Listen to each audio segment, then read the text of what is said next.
I started my career in technology, and that was at a time when no one knew anything about technology.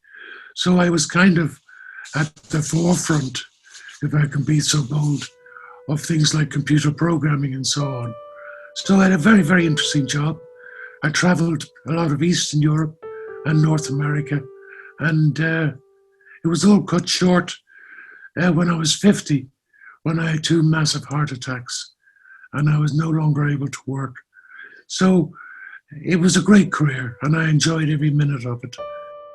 I was diagnosed with advanced prostate cancer, which was at the time, the prognosis was terminal. And I was referred to a Professor Joe O'Sullivan in the City Hospital. And he said, I'll fix you.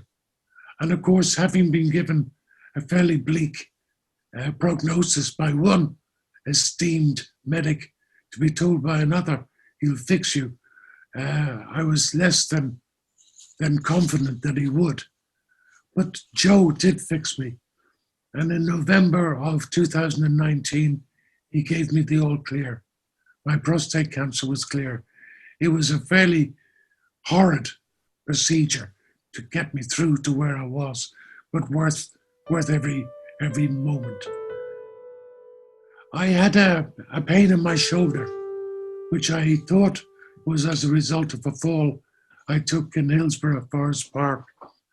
And I had an X-ray or a CT scan to see if it was indeed, but the CT scan showed up this terminal lung cancer, and this time it is terminal.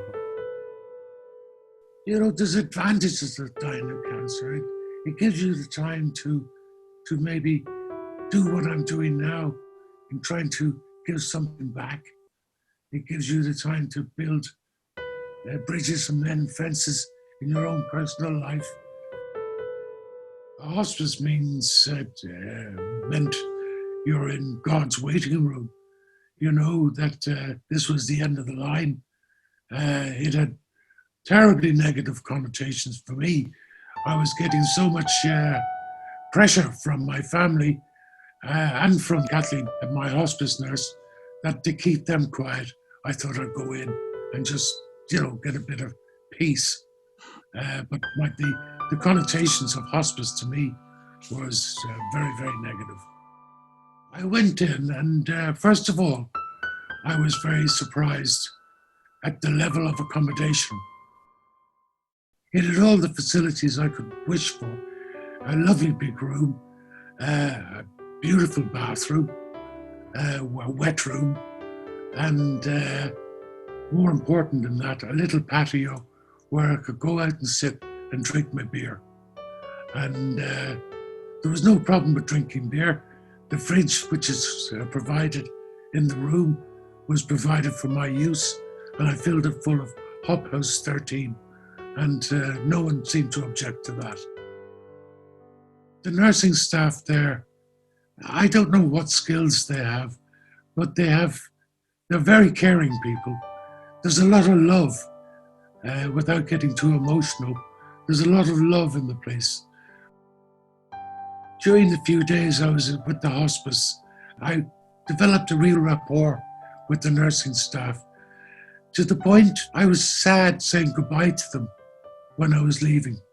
And that was quite a turnaround to my mindset when I arrived, thinking it was a place that you go and die. It was anything other than that. It was a place to go and live. It was a very, very, very positive experience. I have no fear of returning to the hospice when my time comes. I look forward to seeing the girls again and having a bit of crack and a beer.